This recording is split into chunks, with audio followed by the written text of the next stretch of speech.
동의보감 기록을 보면 우리 몸의 하수도가 막히면 등줄기가 뻣뻣해지고 마음까지 극도로 조급해진다는 문구가 있습니다. 화장실을 분명히 다녀왔는데도 늘 개운치 않고 묵직한 이 현상, 혹시 단순한 나이 탓이라고 생각하며 체념하고 계셨습니까?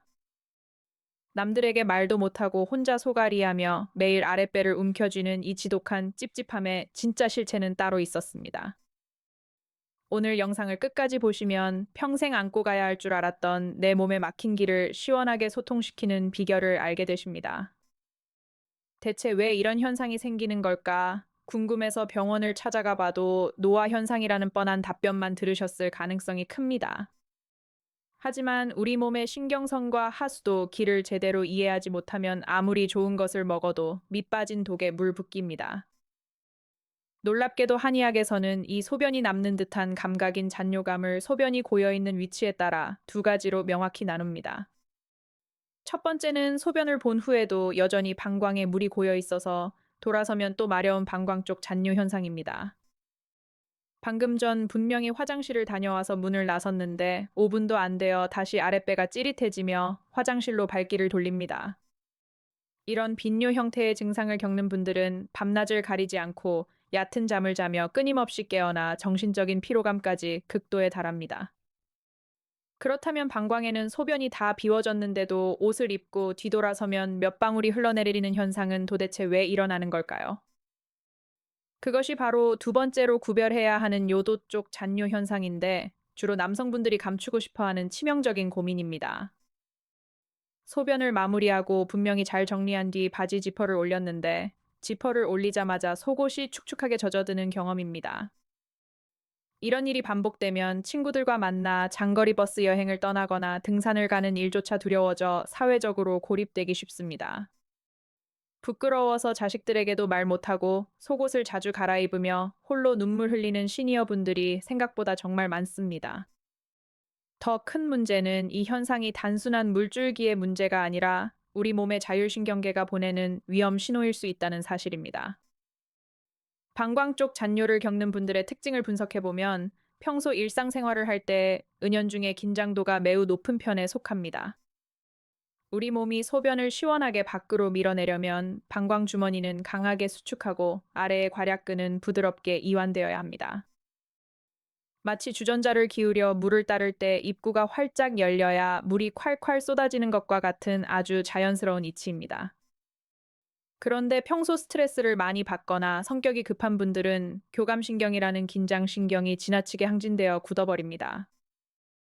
교감신경이 흥분하면 방광주머니는 꽉 쥐어짜는데 아래 하수도문은 잔뜩 긴장해서 열어주지를 않는 기이한 상태가 됩니다.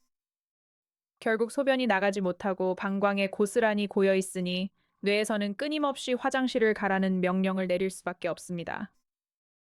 혹시 평소에 뚜렷한 이유 없이 목덜미가 뻣뻣하고 등줄기가 자주 결리면서 아랫배까지 묵직한 증상을 겪지 않으셨습니까? 한의학에서는 이 방광 주머니의 수축과 이완을 조절하는 핵심 통로가 바로 우리의 머리 뒤통수부터 흐르는 방광경락이라 봅니다. 이 방광경락은 척추 등줄기를 타고 내려와 엉덩이와 꼬리뼈 주변으로 이어지는데 이곳이 굳으면 하수도 신호가 꼬입니다. 현대의학에서 말하는 척추 말단의 자율신경 다발 위치와 한의학의 방광경락 흐름이 정확하게 일치한다는 점은 참으로 놀랍습니다. 등과 허리가 굽어 있거나 꼬리뼈 주변 근육이 딱딱하게 굳어 있는 분들이 유독 밤마다 화장실을 찾는 이유가 여기 있습니다. 반면에 옷을 다 입고 난 뒤에야 비로소 방울방울 흘러내려 속옷을 적시는 요도 쪽 잔뇨는 원인이 완전히 다릅니다. 이것은 소변이 내려오는 길목인 요도 안쪽에 만성적인 염증이 생겨 피부가 퉁퉁 붓고 길이 좁아졌기 때문에 발생합니다. 마치 마당에 물을 뿌리는 호스의 중간을 발로 꾹 누르면 물줄기가 시원하게 나가지 못하고 끝에 고여 찔끔거리는 현상입니다. 그런데 우리가 매일 무심코 넘기는 하수도 고장 신호를 방치하면 단순한 찝찝함을 넘어 뇌와 심장까지 위험해질 수 있다는 놀라운 사실을 알고 계십니까? 대부분의 시니어분들은 소변이 잘 안 나오면 그저 전립선 약이나 방광에 좋다는 영양제만 부지런히 챙겨 드시며 안심하곤 합니다. 하지만 근본적인 원인을 모른 채 억지로 소변만 짜내려고 하면 우리 몸의 자율신경계는 점점 더 극심한 혼란에 빠지게 됩니다. 특히 밤마다 화장실을 가기 위해 대여섯 번씩 잠에서 깨어나는 현상은 수면의 질을 완전히 파괴하여 치매 위험을 높이는 주범이 됩니다. 뇌가 밤사이에 깊은 휴식을 취하며 노폐물을 청소해야 하는데 하수도 신호가 끊임없이 뇌를 흔들어 깨우기 때문입니다. 그렇다면 요도 안쪽을 부어오르게 만들어 길목을 꽉 막아버리는 그 지독한 염증성 물질들의 정체는 과연 어디서 시작되는 걸까요? 한의학에서는 이 현상을 다리 안쪽을 타고 올라와 생식기 주변을 감싸는 간격나게 끈적한 습열, 즉 염증성 열기 때문이라고 판단합니다. 평소 기름진 고기나 밀가루 음식을 즐겨 드시거나 술을 자주 마시면 우리 몸 내부에는 끈적한 노폐물과 비정상적인 열기가 쌓입니다. 이 부정한 열기들이 하수도 길목인 요도와 전립선 주변에 머물면서 점막을 붓게 만들고 소변의 흐름을 방해하는 것입니다. 마치 여름철 무더위에 하수구 안쪽에 이끼와 오물이 잔뜩 끼어 물이 시원하게 빠지지 못하고 정체되는 것과 같은 이치입니다. 이때 많은 분이 아랫배가 묵직하니까 그저 따뜻한 물만 많이 마시면 하수도가 시원하게 씻겨 내려갈 것이라 오해하십니다. 하지만 몸의 조절 능력이 떨어진 상태에서 무작정 수분 섭취만 늘리면 오히려 방광 주머니에 과도한 과부하를 주게 됩니다. 안 그래도 좁아진 하수도 길에 물만 잔뜩 밀어 넣으니 방광은 더 팽창하고 긴장도는 극도에 달해 증상이 악화될 수 있습니다. 더욱이 소변을 억지로 참는 습관은 요도 안쪽의 압력을 가중시켜 주변 조직의 염증을 더욱 만성화시키는 지름길이 됩니다. 조금만 더 참았다가 한 번에 시원하게 봐야지 했던 그 사소한 행동이 도리어 하수도관을 완전히 망가뜨리고 있었던 셈입니다. 실제로 오랜 기간 잔뇨감으로 고생하신 분들을 보면 소변을 볼 때 아랫배에 과도하게 힘을 주는 잘못된 습관을 지니고 계십니다.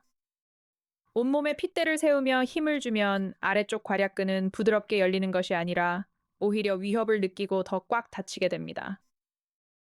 결국 하수도 문은 닫힌 채 주머니만 쥐어짜니 요도 주변의 만성 전립선염이나 요도염 증상이 쉽게 완화되지 않고 반복됩니다. 그렇다면 평생을 따라다니며 괴롭힐 것 같은 이 지독한 찝찝함과 수치심에서 벗어날 수 있는 현실적인 방법은 없는 걸까요? 이제 걱정은 내려놓으셔도 좋습니다. 돈 한 푼 안 들이고 일상에서 당장 실천할 수 있는 반전의 해결책이 준비되어 있습니다. 몸의 긴장을 풀고 하수도 길목을 부드럽게 열어주기 위해서는 먼저 척추 말단과 다리 안쪽의 흐름을 다스려야 합니다. 지금부터 우리 몸의 자율신경 균형을 되찾고 요도의 습열을 내려 아랫배를 편안하게 만드는 비결을 하나씩 공개하겠습니다. 가장 먼저 우리가 주목해야 할 곳은 바로 등줄기와 골반이 만나는 꼬리뼈 주변, 즉 한의학에서 말하는 천골 부위입니다. 화장실에 가기 전 따뜻하게 데운 수건이나 팩을 이용해 이 꼬리뼈 주변을 5분 정도만 부드럽게 찜질해 주시면 좋습니다. 놀랍게도 꼬리뼈 주변에 단단했던 근육이 이완되면서 방광을 지배하는 부교감신경이 깨어나 하수도 문이 스르륵 열리게 됩니다. 억지로 배에 힘을 주며 핏대를 세우던 습관을 버리고 꼬리뼈를 따뜻하게 하는 것만으로도 아랫배가 한결 편안해질 수 있습니다. 여기에 더해 평소 의자에 앉아 계실 때 양 무릎 사이에 얇은 책이나 쿠션을 하나 끼워두고 떨어지지 않을 정도로만 가볍게 힘을 주시는 방법입니다. 이 사소한 자세는 다리 안쪽을 흐르는 간격락을 자극하여 요도 주변에 뭉쳐있던 나쁜 열기를 흩어버리는데 긍정적인 영향을 줍니다. 그렇다면 우리가 매일 마시는 물 대신 이 끈적한 염증성 열기를 시원하게 내려줄 수 있는 고마운 식재료는 과연 무엇일까요? 일부 연구와 고서에서 하수도 소통에 자주 언급되는 대표적인 자연 식재료가 바로 구기자와 산수유, 그리고 복분자입니다. 이 식재료들은 몸 안의 비정상적인 열기를 차분하게 가라앉히고 약해진 하초의 기운을 북돋우는데 긍정적인 도움을 줄 수 있습니다. 말린 구기자나 산수유를 3스푼 정도 넣고 약불에 은근하게 달여내어 하루에 두세 잔 정도 따뜻하게 마시는 방법입니다. 과도한 양을 한 번에 마시기보다 입안을 적시듯 천천히 음미하며 마시면 방광에 무리를 주지 않고 하수도를 다스릴 수 있습니다. 실제로 오랜 시간 장거리 버스만 타면 밀려오는 소변 신호 때문에 모임조차 나가지 못했던 어느 은퇴자분이 계셨습니다. 이분은 매일 밤 잠자리 들기 전 등줄기와 꼬리뼈를 부드럽게 스트레칭하고 따뜻한 구기자차를 꾸준히 곁들이기 시작하셨습니다. 물론 사람마다 차이는 있겠지만 꾸준한 생활 습관 개선을 통해 지금은 친구들과 마음 편히 동호회 여행을 다녀오실 만큼 건강해지셨습니다. 이제는 지퍼를 올릴 때마다 찾아오던 그 지독한 수치심에서 벗어나 살 것 같다며 활짝 웃으시는 모습은 참으로 감동적입니다. 지독한 잔뇨감은 단순한 노화의 증상이 아니라 내 몸이 너무 긴장하고 지쳤으니 돌봐달라고 외치는 마지막 신호일지도 모릅니다. 오늘부터 알려드린 소소한 습관들을 하나씩 실천해 보신다면 개운하고 가벼운 아랫배와 함께 활기찬 일상을 되찾으실 수 있습니다. 본 영상은 시청자 여러분의 건강 정보 전달을 돕기 위해 제작된 내용이며 의학적 진단이나 의사의 치료를 대신할 수 없습니다.